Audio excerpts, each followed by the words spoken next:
Humans are surrounded by electrical devices every day.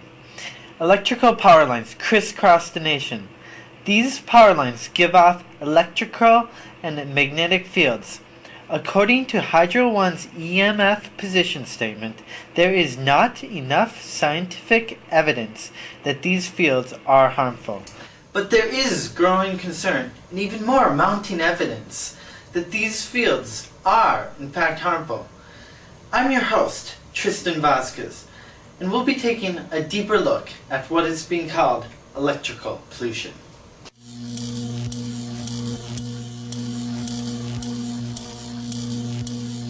But my definition of electrical pollution would be any sort of high frequency energy or electrical noise or something like that rides on the normal 60 or 50 cycle sine wave. Our electrical wires use 60 Hertz. Riding on top of that current are high electrical radio frequencies, also known as dirty electricity. These electrical radio frequencies come from electronic equipment that was designed to be more energy efficient after the oil embargo in 1972. This electronic equipment uses pulses instead of continuous energy flow and sends electrical radio frequencies back onto the power lines. These power lines are not designed to handle these frequencies, and as a result, these radio frequencies leak into our environment. It turns out that a lot of the utilities now in North America, because of the way that we're using electricity and because of the high frequencies that are generated on wires that were never designed to carry them, we're getting a lot of unbalanced currents, unbalanced loads on the wires. The wire's overloaded. What happens to that current? We have to do something with it. So the electric utilities chose to put it in the ground. But history said that when we had current running across the ground, it caused animals and people to get sick. And that's in the National Electrical Safety Code handbook. Okay, so now we have this high frequency riding across the ground. Not in the ground, but on top of the ground. So where do you stand? Where does your animals stand? On top of the ground. Where are your water pipes? In the ground. So the human body is like a capacitor and a resistor. If you were going to make it into an electrical model. A capacitor is a short to high frequency, so that this current, instead of when it runs across the ground, it goes right up one leg and down the other. It oscillates into the human body, couples right in. In the Handbook for the Assessment and Management of Magnetic Fields Caused by Distribution Lines, EPRI, Electrical Power Research Institute, states, furthermore, proximity to distribution lines has been associated with the risk of childhood cancer in 3 epidemiological studies. This is a problem that's been with us since at least the 1970s. If anything, it's getting much, much worse.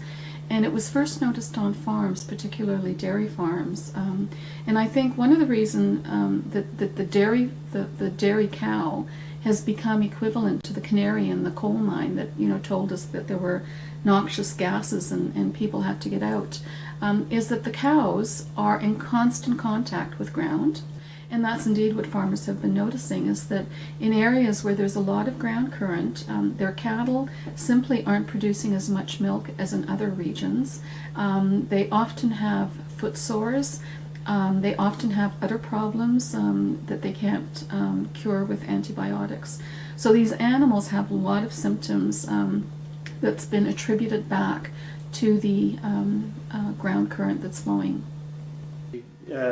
The average life of a cow, when I grew up, was anywhere from 10 to 14 years.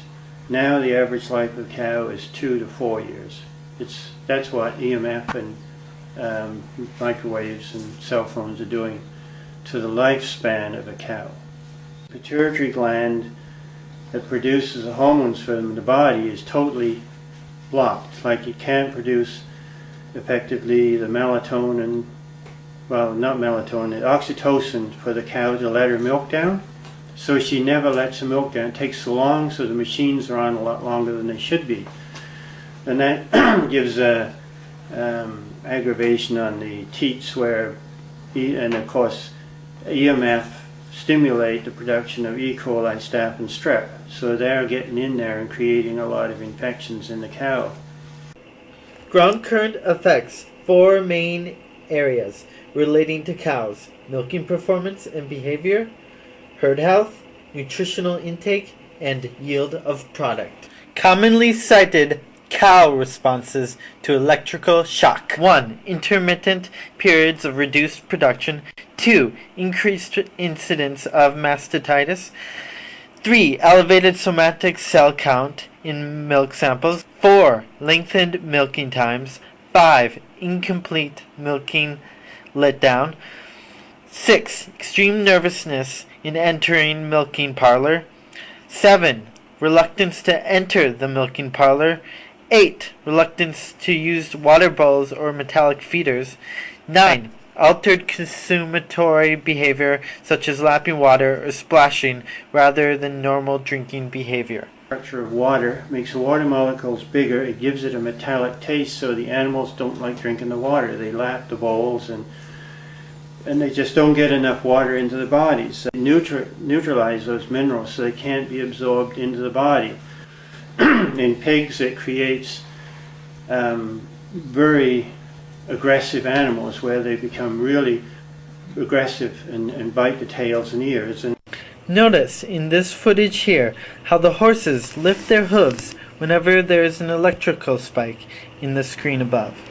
Many horses and cows affected by electrical ground current are showing what is being called microwave burns.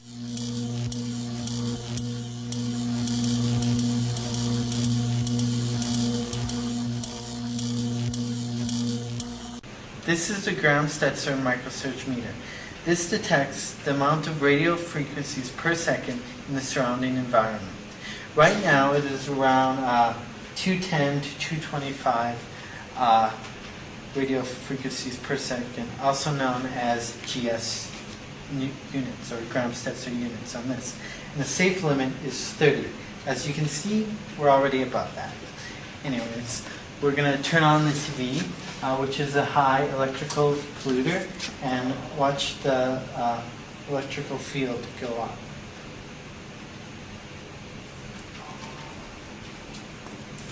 So, and now we're going to install these Gram-Stetzer filters, which filter out the EMF field.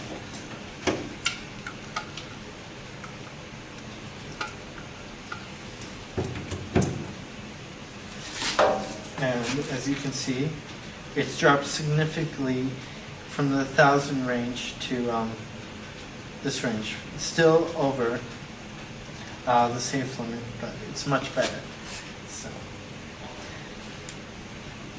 yeah. This is the subway. Thousands of Torontonians use the subway every day.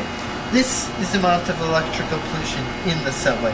As you can see, it's about 19,000 to over 2,000 GS units. Now we're going to take some readings of other areas in York University campus. This is the Environmental Studies building. We're right now in the lounge, and here is what the reading for this area. It's about 140 to 150 GS units. This is the library. Thousands of students use York University's library. Here you can see the amount of electrical pollution from one of the computers at York University. This is what the meter looks like when the field is over 2,000 GS units. Now to the third floor. Still over 30, the safe limit. Now we head back and out into the world.